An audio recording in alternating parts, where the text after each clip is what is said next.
each one reflecting wealth, elegance, and the illusion that everyone in this room had their life exactly where it was supposed to be.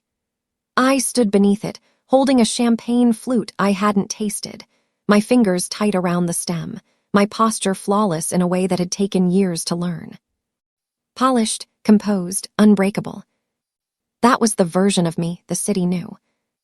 3 weeks ago, my face had been splashed across society blogs beside his.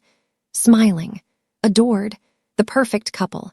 Tonight, I was alone, standing at the edge of the marble floor like an afterthought, wondering how betrayal could still feel so loud when no one was speaking about it out loud. The charity gala hummed around me. Designer gowns brushed past like whispers. Men in tailored suits laughed too loudly. Eyes skimmed over me with quick recognition, then polite dismissal. I could feel the judgment even when no one said a word. Pity disguised as indifference. Curiosity pretending to be manners. I belonged here. I always had. And yet I had never felt so out of place. My dress was borrowed. Deep wine silk that hugged me just right, chosen carefully to say I am fine even when I was. My hair was swept up, my makeup flawless, concealing the sleepless nights and the ache I hadn't learned how to name yet. Everything about me looked intact. Inside, something vital had cracked. 3 weeks ago, I had still believed in loyalty. 3 weeks ago, I had walked into my apartment early and found him with her. Not rumors, not suspicion, reality. And now he was here. I felt him before I saw him. A shift in the air, the way people subtly turned, the way attention bent in his direction. Marcus always knew how to enter a room like he owned it. Old money confidence, inherited entitlement. He was walking toward the center of the hall, his hand resting possessively on the lower back of the woman beside him. "Sir." She wore white. The audacity of it stole the air from my lungs. White silk, draped innocently, like she hadn't been the one tangled in my sheets while he told me he loved me. Her smile was soft, practiced, victorious. The kind of smile that said she believed she had won something worth keeping. My stomach twisted. I should have left. I had known this might happen. My best friend had warned me, but knowing something might hurt you is nothing like watching it unfold in real time. Marcus leaned in to whisper something in her ear, and she laughed, tilting her head just enough for him to kiss her cheek. My vision blurred. I set my champagne down before my hand betrayed me and clenched my fingers at my sides. Breathe. Don't let them see. Don't give him the satisfaction. Disappear quietly or stand tall. I chose tall even though my knees threatened to give out. Then he turned. Our eyes met across the room. Recognition flashed, surprise, then something darker, something calculating. He said something to her, and they began walking in my direction. Panic surged sharp and fast. I couldn't do this. Not now. Not here. Not with him pretending nothing had happened while the room watched to see how broken I was. My gaze darted desperately, searching for escape, for a familiar face, for anything. That was when I saw him. He stood near one of the museum's towering statues, separate from the crowd but not excluded from it. Tall, still, dark suit cut perfectly to his frame. He wasn't networking, wasn't watching anyone.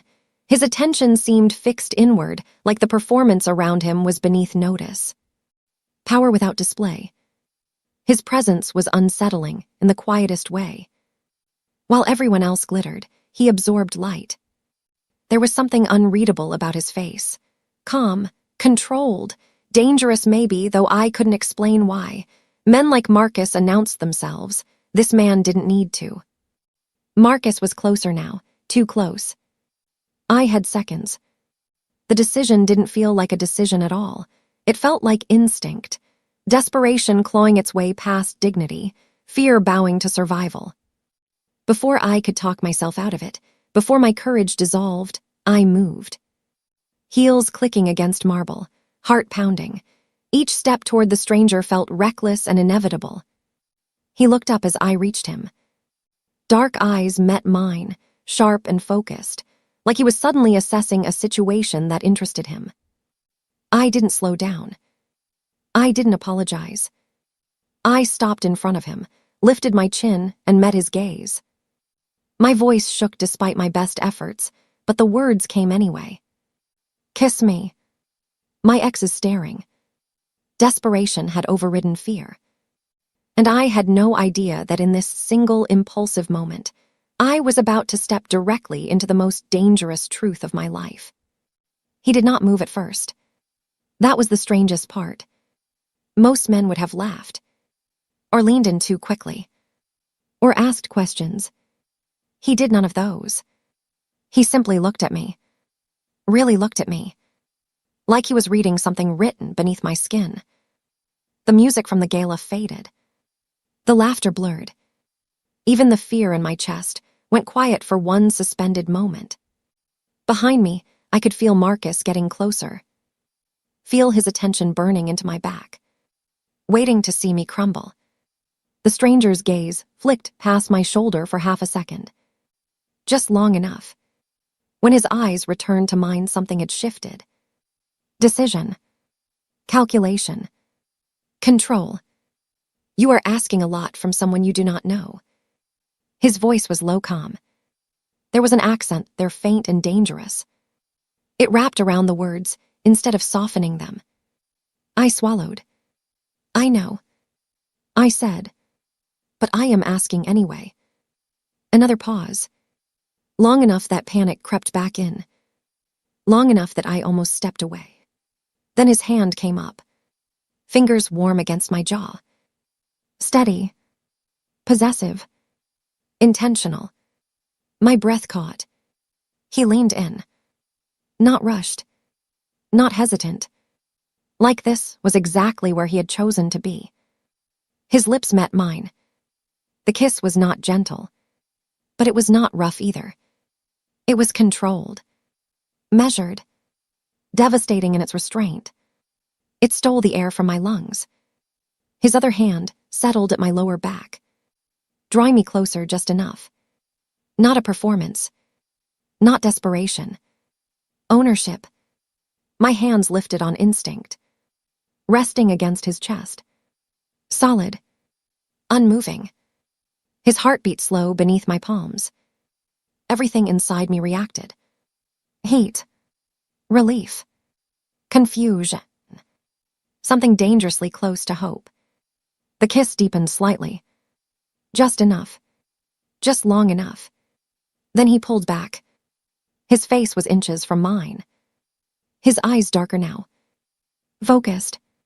Aware. Behind me, the room had not stopped. But something had changed. I did not need to turn around to know. Marcus was watching. Is he still staring? I whispered. Yes. The stranger replied. And he does not look pleased. Good. I said. And I meant it.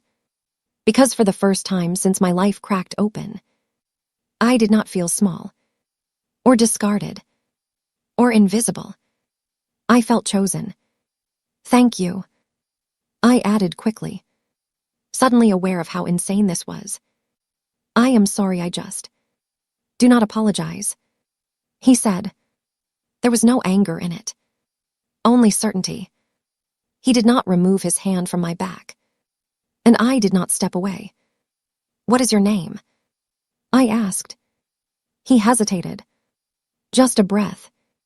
Then, Dante. It fit him. Perfectly. I am Emma. His thumb traced a slow circle against my skin, sending a shiver through me. Emma. He repeated, like he was testing the sound. Then a voice cut through the space between us. Emma. Marcus. I turned. Dante's hand stayed where it was. A silent message. Marcus stood too close, his jaw tight, his eyes flicking between us. I did not know you were coming tonight, he said. I smiled. It felt foreign, but real. It was last minute. I said. Dante had an extra invitation. Dante. Marcus repeated. Something changed in his face. Not jealousy. Not anger. Fear. We have met, Marcus said quickly. Or no. I have heard of you. Dante inclined his head. Barely. I am sure. Marcus swallowed. The tension was thick now. Heavy. Charged. Vanessa shifted beside him. Uneasy. Sensing something she did not understand. We should find our table, she said. Marcus did not move. His eyes stayed on Dante. Enjoy your evening, Emma, Marcus said finally, his voice tight. I intend to. I replied. They left. Only then did I realize my hands were shaking. Dante felt it. You are trembling, he said. I was. I admitted. His grip tightened just a little. You did well. The words settled over me. Steadying. Anchoring. I should go, I said, taking a step back, even as I missed his warmth immediately. Have dinner with me, he said. The invitation was simple, but nothing about it felt casual. I hesitated. Logic screamed. Fear warned. But something stronger answered first. Okay. And in that moment, with my ex watching from across the room, and a stranger offering his arm, I had no idea. I had just accepted dinner with the man the city whispered about. The name tied to power, to danger, to legend. I only knew one thing. I was no longer running. We walked through the crowd together, and something subtle shifted around us. People moved without being asked.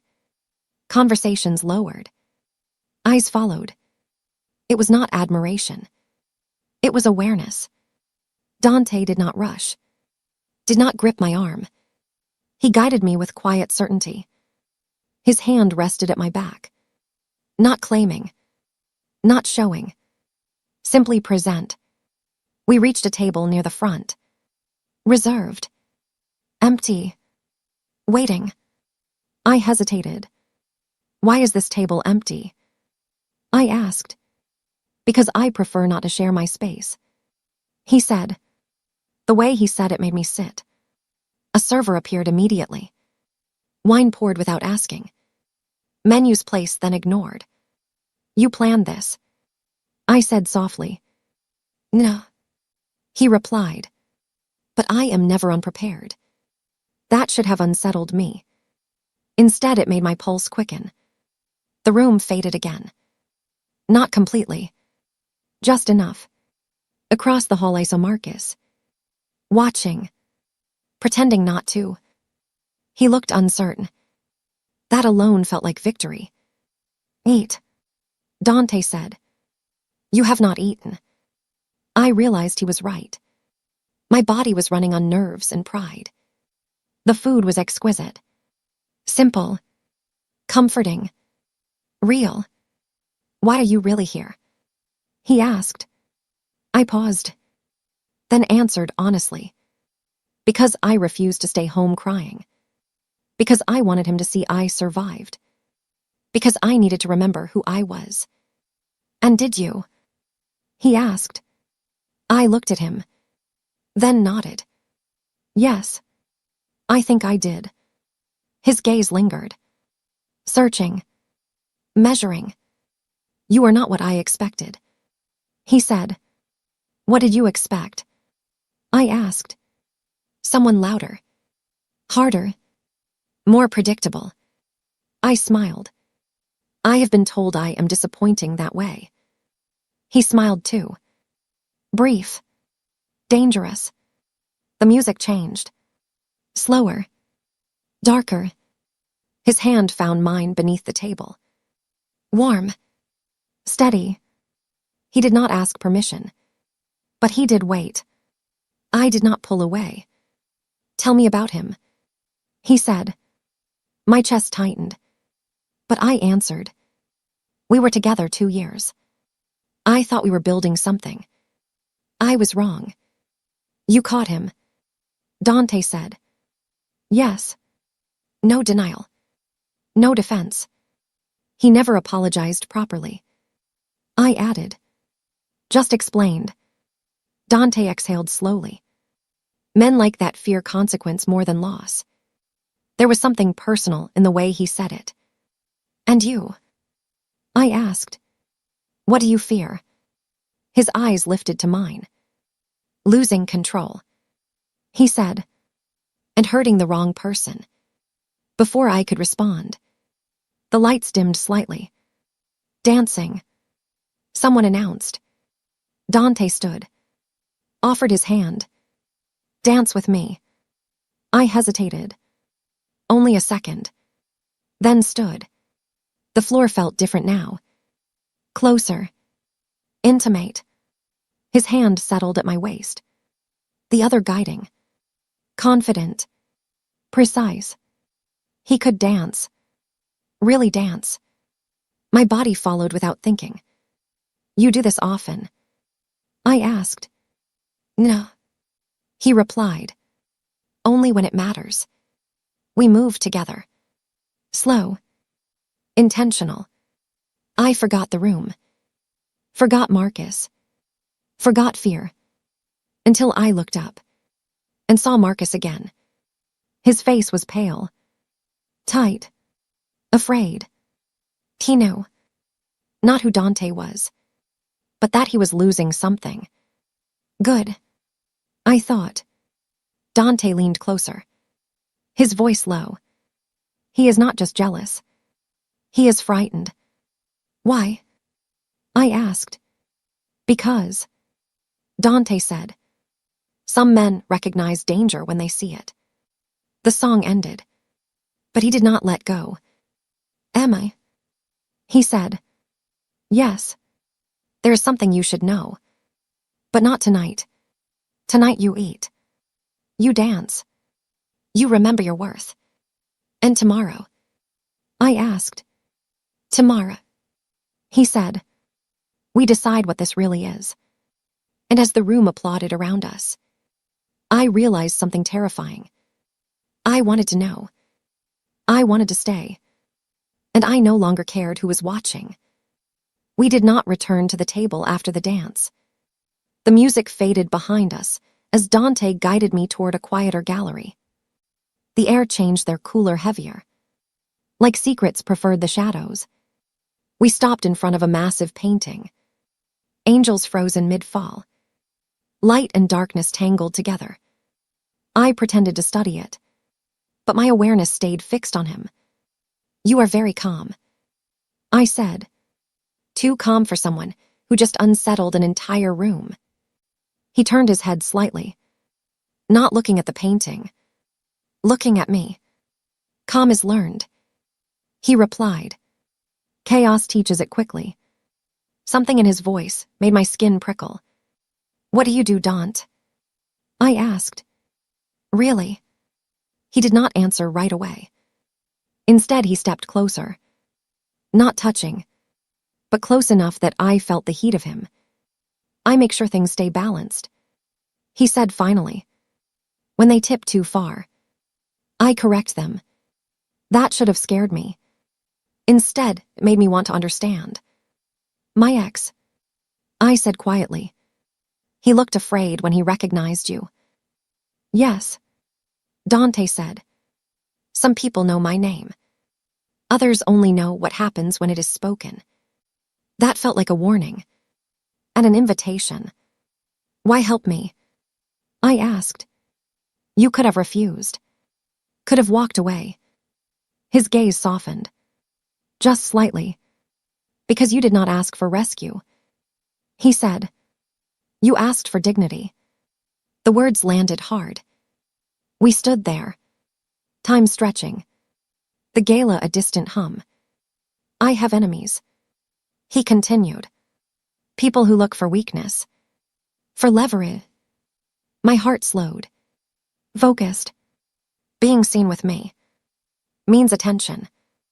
Not all of it welcome. Are you telling me to leave? I asked. I am giving you the truth. He said. And the choice. Choice. The word mattered. I thought of Marcus, of explanations disguised as apologies, of manipulation dressed as love. If I walk away now, I asked, will you follow? No, he said immediately. I do not chase. I protect what chooses to stay. My breath caught. And if I stay, I whispered, then you do not stand alone. He replied. The weight of that settled between us. A shadow passed nearby. Voices drifting. Eyes curious. Dante shifted subtly, positioning himself between me and the room. Not obvious. Instinctive. I noticed, and something in my chest eased. You are used to danger. I said. Yes. And to people getting hurt. I added. Yes. Would you hurt me? I asked, the question trembling despite my resolve. Never, he said, without hesitation, without qualification. Certainty like that was terrifying. I stepped back, needing air, needing distance. This is insane. I said, we just met. And yet, he replied, you trust me more than the man you loved for years. That was unfair. And true. My phone vibrated in my clutch. A message. I did not need to look to know who it was. Marcus again. Dante noticed my stillness. Him? He asked. Yes.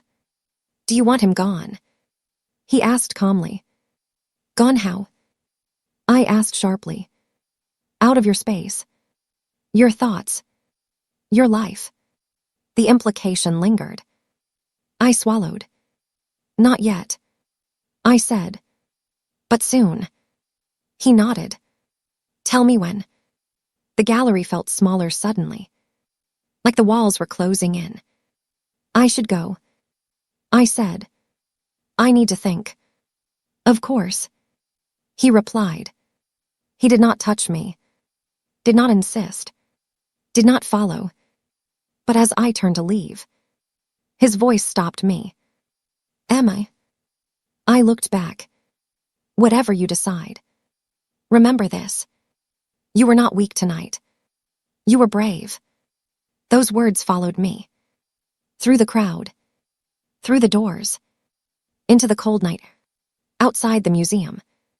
The city roared back to life. Cars' horns, voices. Reality. My phone buzzed again. Where are you? Marcus texted. I stared at the screen. Then typed. None of your business. As I slid my phone away, I realized my hands were steady. Fear still lived in me, but it no longer ruled. Because somewhere inside that gala, a man with dangerous, calm, and honest eyes had seen me, not as broken, not as disposable, but as a choice. And for the first time since everything fell apart, I wondered, what would happen if I chose him too? The hallway light flickered when I stepped onto my floor. I noticed it immediately, because I always notice small things now. My heels sounded too loud, every step echoing. The building felt different, too quiet, like it was holding its breath. I reached my door and stopped. It was not locked, not broken, not forced, just slightly open. A thin, dark line where it should have been sealed. My heart slammed so hard it made me dizzy. I had locked it. I always locked it. Every instinct screamed at me not to go inside. To run. To call someone. To breathe. But my body froze. I pushed the door wider. The apartment smelled the same. Paint. Coffee. The faint soap from my sink. Everything looked normal. And that terrified me more than chaos. My couch untouched. My shoes where I left them. My painting corner neat. Then I saw the bedroom. The bed was made. Too neatly. My stomach dropped. I had not made it that morning. Drawers were open. Not emptied. Not destroyed. Just searched. Methodic. Deliberate. My laptop sat open on the desk. The screen dark. Warm. Someone had been here. My chest tightened. Air refused to come. I backed away slowly. Fumbled for my phone. Hands shaking so badly I almost dropped it. I did not think. I did not weigh options. I called Dante. He answered immediately. Emma. What happened? Someone has been in my apartment. I whispered. The door was open. Where are you? His voice had changed. Sharp. Controlled. Outside. In the hallway. Good. Do not go back inside. Stay where people are. I am sending someone now. Dante, I should call the police. You can. But wait. 3 minutes. 3 minutes felt like a lifetime. I sat on the stairwell. Back against the wall. Every sound amplified. Footsteps. Voices. Doors. Then 2 men appeared. Moving with purpose. Not rushing. Not looking around like tourists. Miss Emma. One asked. I nodded. They entered my apartment. Quiet. Efficient. I did not breathe until they came back. There was a pause. A look exchanged. One of them spoke. Someone searched the place. Professionally. No valuables taken. I felt sick. Dante arrived moments later. Fury wrapped in calm. He scanned me. Hands on my face. Checking. Grounding. Are you hurt? No. Thank God. He led me inside. And that was when I saw it. On my bed. Centered on the pillow. A photograph. Me and Marcus. From a gala months ago. Smiling. Happy. My face was crossed out. Thick red lines. Violent. Words written beneath. Be careful who you trust. My knees buckled. This is because of me. I said. Yes. Dante replied quietly. Because someone wants leverage. Because someone knows you matter. My world tilted. He turned to his men. Pack her things. She is not staying here. Panic surged. I cannot just leave. You can. And you will. His voice left no space for argument. Someone violated your home. Your privacy. Your safety. I will not allow that again. I packed in silence. Clothes. Toiletries. My paints. My life reduced to a bag. The city blurred past the car window. Lights smeared with fear and disbelief. This is what you warned me about. I said. Yes. And you stayed anyway. I looked at him. I am not leaving. His jaw tightened. Then we do this together. The car stopped. The building rose before us. Glass steel power. Inside his penthouse. Everything felt exposed. I sat on the couch. Arms wrapped around myself. You are safe here. He said. For now. For always if I have my way. I looked up. Who did this? He did not hesitate. Someone testing me. Testing you. And they will learn. The weight of those words settled heavy. That night, sleep did not come easily. I stood by the window. City lights cold and endless. Dante joined me. Silent. This is no longer just about jealousy. I said. No. He replied. It never was. And in that moment, I understood. The kiss had not just been noticed. It had been answered. Morning arrived without peace. Sunlight spilled across the penthouse like it had no idea what had happened in the night. I had not slept. Not really. Every sound, every shadow felt loaded. Like the city itself was watching. Dante stood by the window. Phone pressed to his ear. Speaking quietly. The language sharp and fast. Not English. When he ended the call, he did not turn immediately. As if he needed one last second to be something else. Someone else. Then he faced me. Sit. He said gently. I did. There was a gravity to his movements now. A finality that had not been there before. You deserve the truth. He said. All of it. I replied. He nodded. What happened last night was not random. Someone did not wander into your apartment. They went there for a reason. My hands clenched. Because of you. I said. Because of us. He corrected. I need you to listen carefully. He continued. And then I need you to choose. The word landed heavy. My world is not legal. He said plainly. It exists between rules and consequences. Between power and fear. I do not pretend otherwise. My chest tightened. But I did not look away. People like me. He continued. Do not get tested unless someone thinks they have leverage. You. Am I? Are leverage. The room felt smaller. I never wanted that. I whispered. I know. He said. That is why this matters. He moved closer. Not touching. Giving me space. There are men who fear me. And men who want my position. They do not attack me directly. They attack what I protect. Silence stretched. You kiss me in public. He said. With witnesses.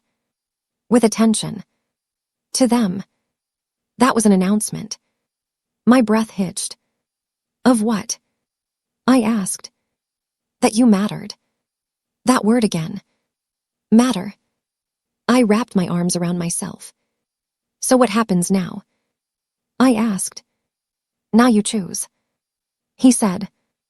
You can walk away. Today. I will make sure you're safe. Relocated. Protected.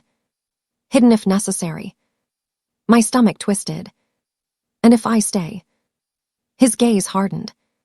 But his voice softened. Then you are under my protection. Fully.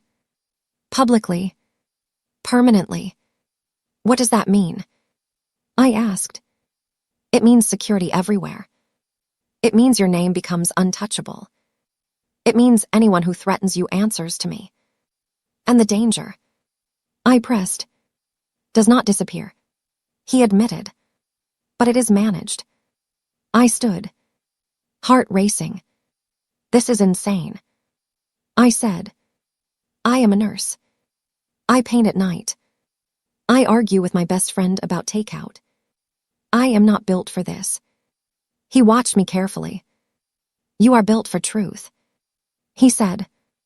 And courage. And you did not run last night. That does not mean I am fearless.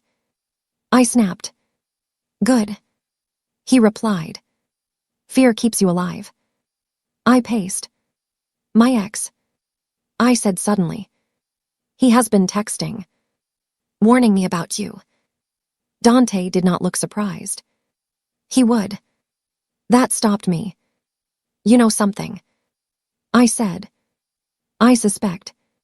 He answered. Men like him. Desperate men. Often try to trade information for safety. The room went cold. You think he did this? I asked. Maybe. Or maybe he opened the door. I felt sick. I trusted him. I whispered. Dante said nothing. He did not need to. I turned back to him. If I stay. I said. There are rules. His eyebrow lifted slightly. Tell me. I do not lie for you. I do not break the law. I do not give up my career. I do not disappear into your world. He listened. did not interrupt. And I added, I walk away the moment you stop giving me choice. A long silence. Then he nodded. Agreed. Just like that. Really? I asked. Am I? He said, I do not keep what does not choose me. My throat tightened. I stepped closer. Slowly. I am terrified. I admitted. So am I. He said quietly. That startled me. Of what? I asked. Of wanting something I cannot control. That honesty, that crack, changed everything. I looked at him. Really looked. Danger. Power. Truth. I thought of my apartment. My crossed-out face. The warning. I thought of Marcus. And the man he truly was. I thought of the kiss. The calm. The way Dante had never lied to me. I choose to stay. I said. His breath left him slowly. Then I will protect you. He said. With everything I am. He reached for my hand. This time I did not hesitate. Outside. The city roared on. Unaware. Inside. A line had been crossed. Not back into safety. But forward. Into truth. Into danger. Into something that could never be undone. And somewhere in the shadows, I knew. Someone was already watching. Waiting to see what my choice would cost. The warehouse smelled like cold metal and old dust. The kind of place where echoes stayed long after voices stopped. My footsteps sounded too loud as I walked beside Dante. Each step felt like it carried weight. Consequence. Finality. The space was almost empty. One chair in the center. Lights harsh and unforgiving. This was not a conversation. This was a reckoning. You stay with Maria. Dante said quietly. Do not move unless I tell you. I nodded. My mouth was too dry to speak. Then the doors opened. Marcus walked in. He looked smaller here. Not polished. Not powerful. Just a man stripped of his confidence. His eyes found mine immediately. Am I? He said. Relief and fear colliding. What is this? What is he doing here? Dante stepped forward, blocking his view of me. Sit, he said. Marcus hesitated. Two men moved. Not touching, just existing closer. Marcus sat. His leg bounced uncontrollably. Let us talk about your debt, Dante said calmly. Marcus froze. I do not know what you mean. He replied too quickly. Dante smiled. But there was no warmth in it. You met Victor Koff 3 nights ago. Brighton Beach. Corner table. Cheap wine. Expensive promises. Marcus went pale. You followed Emma. Dante continued. Fed information. Reported movement. Habits. Where she lived. No. Marcus said. I was just worried. I stepped forward. My voice cut sharp. You warned me about him. About danger. While you were selling me to it. Marcus finally looked at me. Emma, I swear. They said they would ruin me. My family. I did not think they would hurt you. You let them into my home. I said. You let them listen to my life. My fears. My voice. His shoulders collapsed. I loved you. He said weakly. No. I replied. You loved control. Silence swallowed the space. Dante circled him slowly. Measured. Predatory.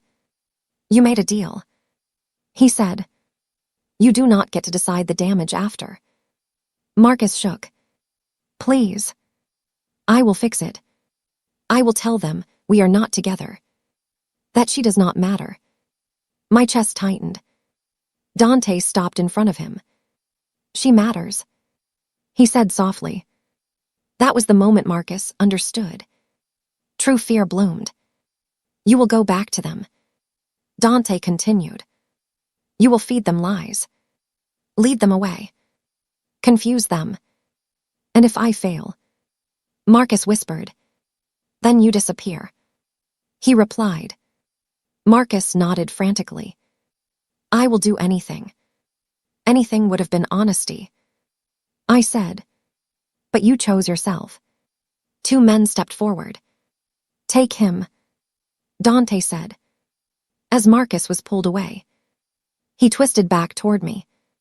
I never meant to hurt you. I met his gaze. Steady. But you did. The doors slammed shut. The echo lingered. My knees weakened. The adrenaline drained fast. Dante turned to me immediately. All hardness gone. Are you all right? I exhaled. Long.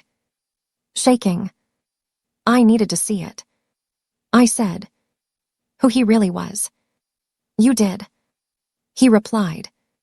I felt grief. Not for Marcus, but for the version of myself who once believed him. Dante took my hands. This is the cost of truth. He said, it hurts, but it frees you. I nodded. What happens now? I asked. Nah. He said, we watch. We prepare. And me. His thumb brushed my knuckles. You are no longer in the dark. I realized then. This was the moment everything shifted. Not the kiss. Not the threat. This. Standing in a warehouse. Choosing clarity over comfort. Truth over illusion. As we walked out, night swallowed us whole. And somewhere far away, Marcus was learning what desperation truly cost. While I, for the first time in a long time, felt unafraid of the truth. The days that followed did not return to normal. They created something else. Routine wrapped in vigilance. Quiet layered with watchful eyes. I moved through the city differently now. Aware of exits. Aware of reflections in glass. Aware of the way silence could mean safety or threat. Dante did not cage me. He did not restrict my movements. But I was never alone. A driver waited. Security blended into crowds. Presence without suffocation. At first it unsettled me. Then it steadied me. This was not fear. This was preparation. One evening I stood on the terrace of the penthouse, city lights pulsing below, and watched Dante speak with his people. They listened, not because they had to, but because they trusted him. I had expected brutality. Instead, I found structure. Rules. Consequences. Loyalty was currency. Betrayal was debt. You are observing, he said later. Joining me. I am learning. I replied. About what? He asked. About your world. And about mine. He studied me. Curious. And what have you learned? That power is not chaos. I said. It is control. Discipline. And knowing when not to act. A slow smile touched his mouth. Most people never understand that. We walked through one of his properties that night. A restaurant tucked into a neighborhood the city had forgotten. People greeted him with respect. Not fear. A woman hugged him. Thanked him for helping her son. A man pressed his hand to his chest. Offered gratitude. These were not criminals. They were people protected by someone the law had ignored. You see now, Dante said quietly. I nodded. It is not simple. I said. It is not clean. No. He agreed. But neither is the world you thought was safe. That truth stayed with me. My work grounded me. The hospital did not care who Dante was. Children still fought for breath. Parents still broke in my arms. I did not become someone else. I became more myself. At night I painted. Colors darker now. Bolder. Truth bleeding onto canvas. Dante watched sometimes. Silent. Respectful. "You're changing," he said once. "So are you," I replied. He did not deny it. There were whispers. Looks. Curiosity. People began to notice me at his side. Not as an accessory, but as presence. Who is she? They wondered. The answer unsettled them. She chose. One evening, we attended a private gathering. Nothing flashy, but important. Men who knew exactly who Dante was and what he controlled. I stood beside him, hand in his. One man glanced at me too long. Measuring. Dante shifted. Subtle. Protective. His voice was calm. "Look elsewhere." The man did. Later I confronted him. "You did not need to do that." "Yes," he said. "I did. Because you are not an experiment. Or a rumor. Or leverage. You are mine. Because you chose to be." That word again. Choice. I realized then. I was no longer reacting. I was deciding. My apartment was cleaned. Secured. Monitored. I visited it once. Standing in the doorway. Feeling the echo of violation. Dante waited behind me. "We will find you a place that feels untouched," he said. "Not yours," I replied. "Ours." His breath caught. That night he told me stories. Of Sicily. Of his mother. Of mistakes. Not softened. Not excused. Truth laid bare. I told him my fears. My limits. My lines. He listened.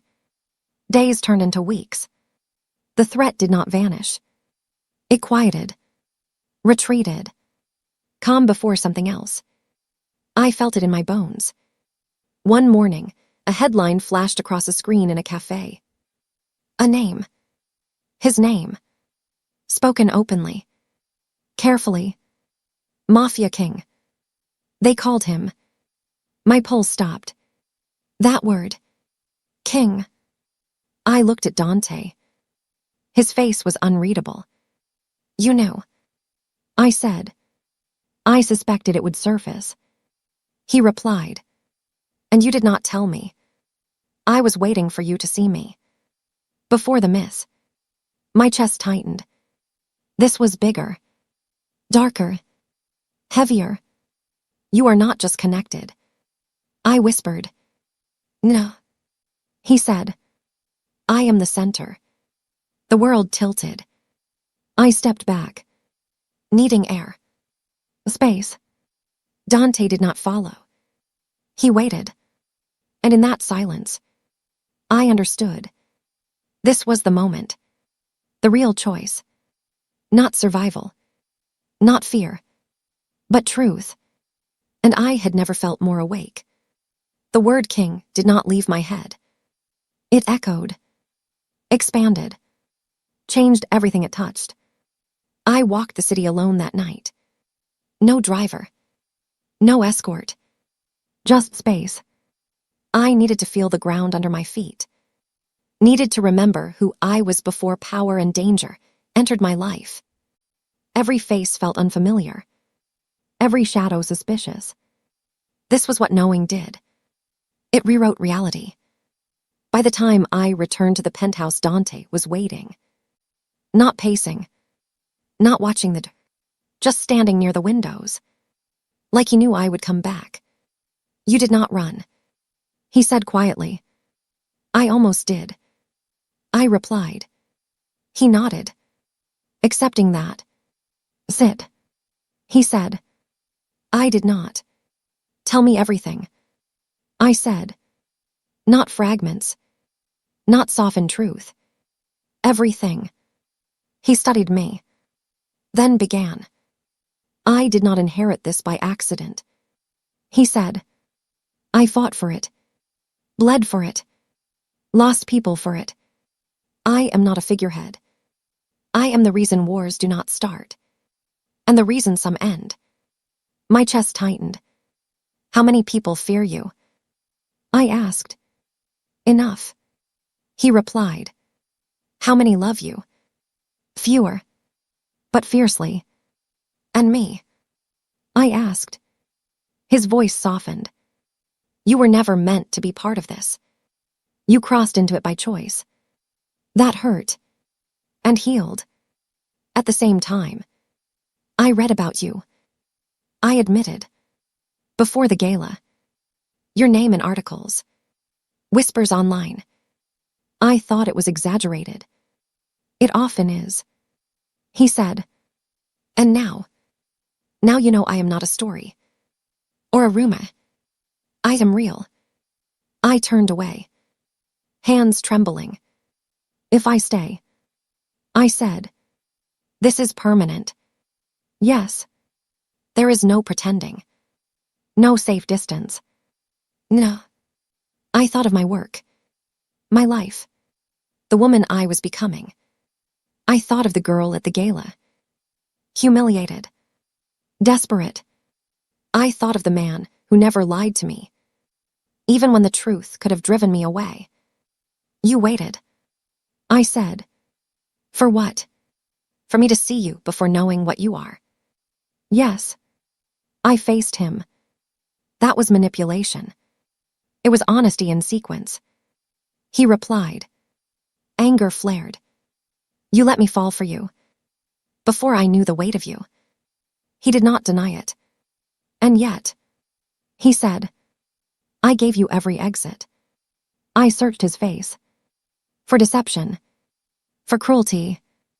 Found none. I saw fear there.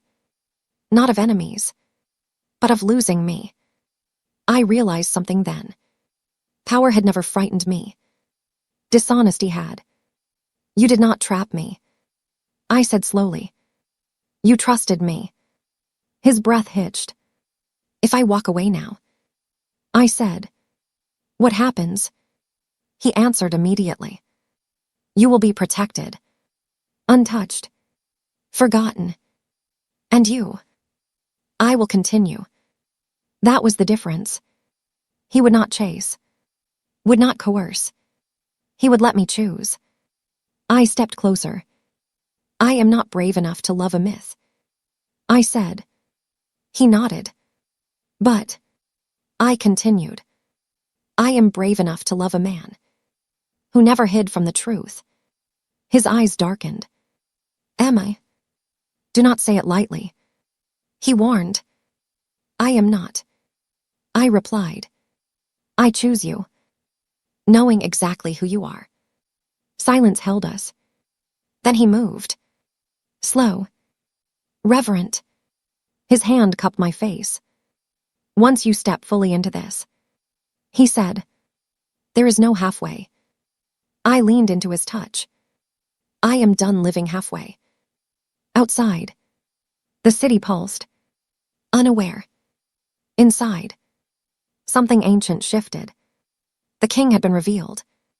And I had chosen the crown beside him. The night felt different the second time I walked into a gala on his arm. Not lighter, not heavier. Truer. The same crystal lights shimmered overhead. The same music floated through the air. But I was not the woman clutching a glass and bracing for impact. I stood tall without effort. My hand rested easily in his. No performance. No armor. People noticed. They always did. Not because of the dress or the diamonds, but because of the way he looked at me. As if the room existed only to frame what he had already chosen. Whispers followed. Soft, sharp, curious. His name carried weight. Mine now traveled with it. Across the hall he saw my past. Marcus stood near the edge. Smaller than I remembered. Alone. Our eyes met briefly. There was no anger in me. No triumph. Only distance. He looked away first. Dante leaned close. Are you all right? I smiled. More than all right. We moved through the crowd. Greetings offered with respect. Not fear. Not pity. This was not a battlefield. This was a statement. Later, when the music slowed, he led me onto the floor. Hands familiar. Steps sure. We moved as one. No hesitation. The world had tried to pull us apart. To define us. To warn me. And yet here we were. Do you remember? He murmured. The first time. I laughed softly. How could I forget? You asked me to kiss you. He said. Like it was nothing. It felt like everything. I replied. His grip tightened. Protective. Certain. When the song ended, we did not rush away. We stayed. Anchored. Outside the city waited. Threats still existed. Power still demanded consequence. But I was no longer afraid. Because love had not made me blind. It had made me honest. Later that night, back in the quiet of home. Not the penthouse, but the place we chose together. I stood by the window painting. Dark blues and gold. Movement and shadow. He watched from behind. Arms wrapping around me. Chin resting at my shoulder. You changed my life. He said. You gave me back mine. I replied. He reached into his pocket. Slowly. Not rehearsed.